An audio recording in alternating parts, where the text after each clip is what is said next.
All right, let's dive right into the fascinating evolution of how we learn. Welcome to This Explainer, where we're going to unpack the philosophies that literally shape everything we know about education. We're talking about the massive journey from the super strict sage on the stage all the way to the much more collaborative guide on the side.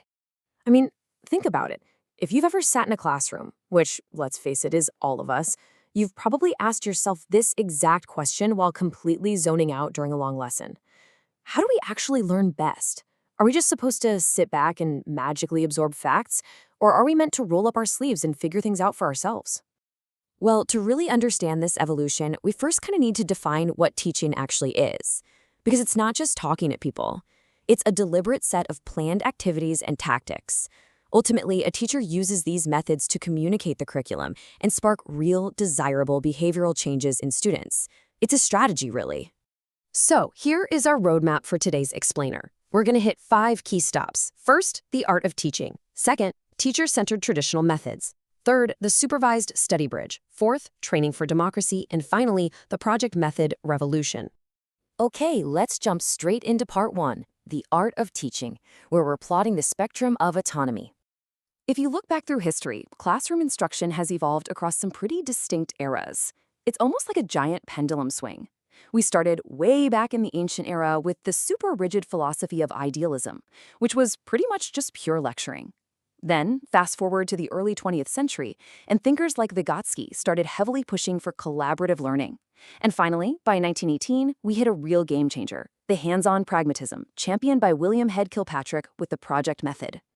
Let's look a little closer at that starting point in Section 2, teacher-centered traditional methods. Basically the era of the sage on the stage.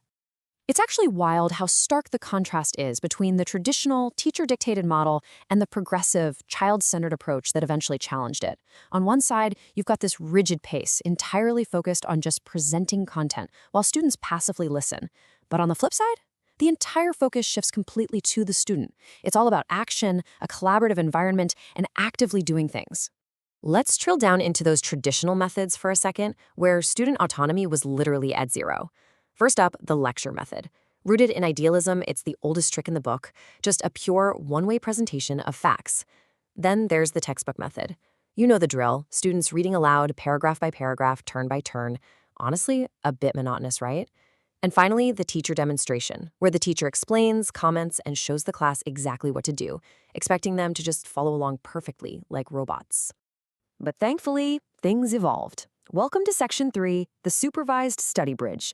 This is the crucial shift from pure dictation to guided oversight.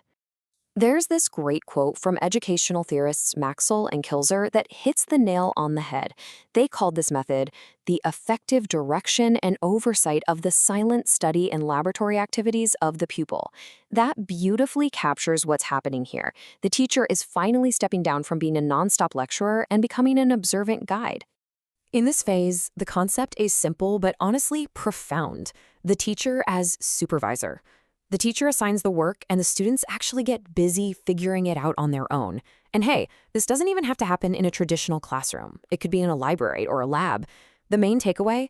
The teacher takes a step back, only swooping in to assist when it's absolutely required. Which brings us to Section 4, training for democracy, specifically through socialized recitation. This socialized recitation method really boils down to 4 key values. First, it aims to build love and consideration through empathy within a group. Second, cooperation, focusing on cooperative enterprises and group harmony. Third, it builds responsibility by developing personal initiative. And fourth, collaborative learning, which ties right back into Vygotsky's theories. It's no longer about just memorizing facts in a vacuum, it's about functioning within a community. So the big, crucial point here is literally training children for democracy by giving them training in democracy. You don't just lecture them on how to be good citizens. No way. You make them practice it right there in the room through active, democratic participation and group enterprises. And finally, our ultimate destination in Section 5, the project method revolution. This is where we fully embrace the guide on the side. This entire child-centered approach is defined by 3 powerful words: learning by doing. It's deeply rooted in the philosophy of pragmatism, which, if you think about it, is a complete 180 from the pure idealism of those old, rigid lecture halls. To really grasp the depth of this, let's look at the experts. Back in 1918 at Columbia University, William Head Kilpatrick defined a project as a wholehearted, purposeful activity proceeding in a social environment. And Stevenson added to that, calling it a problematic act carried to completion in its natural setting. The goal is so empowering. It's about letting students tackle real problems in their actual natural environments, not just in some abstract textbook scenario. But Kilpatrick didn't just drop an inspiring theory and walk away. He actually established 7 concrete principles to make it work. Every project must have a principle of purpose and a principle of activity. It relies on the principle of experience and the principle of social experience. Most importantly, he included the principles of reality, freedom, and utility. The work has to mean something real. The student needs the freedom to navigate it, and the outcome has to be genuinely useful.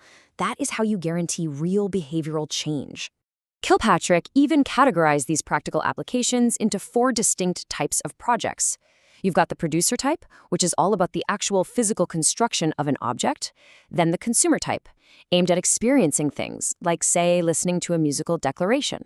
Third is the problem type, where the goal is intellectual solving, like figuring out the density of a specific liquid. And lastly, the drill type, designed to build a specific skill or reaction, like learning new vocabulary. Basically, there is a project type for every single kind of learning. Understanding this historical evolution really reminds us that education is an ever-moving target. We've gone from quietly reading a textbook paragraph by paragraph to actively building real solutions in social environments. And that leaves us with this final massive thought to ponder. As we shift entirely from the lecture hall to a world of endless projects and rapid change, what will the classroom of tomorrow ask you to build?